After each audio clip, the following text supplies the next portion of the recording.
Diuen que el carrer de les 7 Voltes pren el seu nom de les 7 profecies de Mahoma i que al número 12 del carrer Sant Joan va néixer el poeta Ibn Ruhaym, autor de nombroses xarxes mossàrabs. El nucli antic de Bocairent respira història pels 4 cantons, història sobretot de l'etapa islàmica. Declarar conjunt històrico-artístic nacional, la seva silueta deixa bocabadat a qualsevol viatger que passe pel seu davant. Disposa d'un peculiar traçat de carrers, al més pur estil àrab, amb pujades i baixades, escales, voltes, placetes, aljubs i atzucacs. Una passejada pels empinats carrers ens descobrirà racons de gran bellesa. Fonts i testos amb flors marquen tota la volta, que ens pot dur a alguna de les 3 ermites del casc antic. La de Sant Joan s'assenta sobre el que fou la primera mesquita de la vila i els seus fonaments es remunten al segle XIII. L'ermita de la Mare de Déu d'Agost es troba just al damunt del portal de l'Almaguer, l'única porta d'entrada que queda en peu del que fou el recinte emmurallat. Va ser edificada després de la Reconquesta perquè tothom qui passara pel portal rebera la protecció de la Verge. Per últim, hi ha l'ermita de la Mare de Déu dels Desemparats. Encara que es desconeix la data exacta de la seva construcció, hi ha una inscripció que indica que va ser reformada l'any 1802. En arribar a la placeta de Sant Vicent, antiga plaça de l'Ajuntament o de la presó, trobem en un dels extrems una original finestra renaixentista que fa cantonada. I a la façana d'enfront podem llegir una inscripció que ens recorda que a Bocairent també va predicar Sant Vicent Ferrer. Al final del carreró apareix l'església de Nostra Senyora de l'Assumpció, un dels edificis més emblemàtics de Bocairent. Construïda sobre l'antic alcàsser musulmà i consagrada al 1516, va ser realitzada originàriament en estil gòtic i adaptada posteriorment als gustos barrocs del moment. Al seu interior trobem la pila baptismal, que és una antiga font pública del segle XV, treballada en pedra amb peu gòtic. A la dreta hi ha la capella del Reservat, antiga sala capitular, i que ha estat nomenada la Capella Sixtina Bocairentina. Va ser sufragada per les confraries del Roser i la Minerva, vinculades a la indústria tèxtil.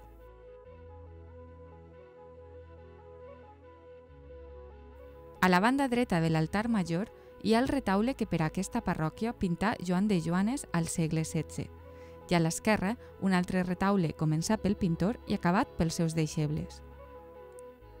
A la sala d'orfebreria es conserven, entre d'altres, alguns objectes de Sant Joan de Ribera, com la capa pluvial i un calze donat pel sant, de l'escultor florentí Benvenuto Cellini. I al Museu de Pintura destaquen peces com el retaule de Sant Jaume, obra atribuïda recentment al taller de Requena, la Mare de Déu de la Salut i el Sant Sopar, obres del mestre de Borbotó, i el guió de Sant Blai, pintat per Joaquim Sorolla el 1902, una de les poques pintures religioses de l'artista.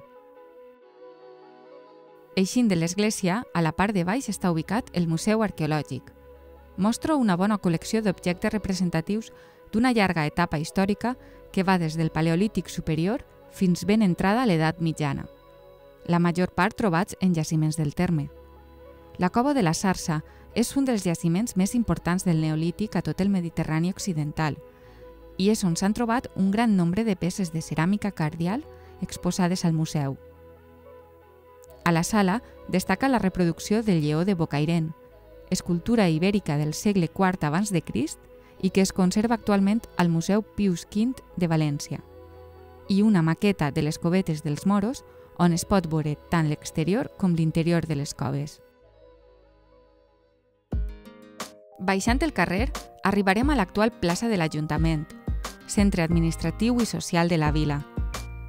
Hi ha la dita popular que explica que en aquesta plaça els burros s'assomaven a les finestres, ja que les cases es sobreposen unes damunt d'altres formant conjunts de 7 o 8 plantes. Emmarcat per l'arc de l'entrada, un antic aqüeducte, es dibuixa el campanar, una figura que destaca sobre la silueta de la vila i que la fa inconfusible. Des de la plaça podem baixar fins a un pont de finals del segle XVIII amb un arc apuntat. Allí comença el camí del Calvari, que puja fins l'ermita del Sant Crist. L'ermita data del segle XVI i està carregada de simbolisme màgic per als bocairentins. A la plaça també comença la ruta de les Covetes dels Moros. A la meitat de la ruta trobem la cava de Sant Blai. Aquest pou de gel s'ha convertit en un espai didàctic sobre la indústria del gel, els orígens, l'emmagatzemament, el transport i la venda d'aquest producte que va tindre el seu esplendor entre els segles XVII i XIX.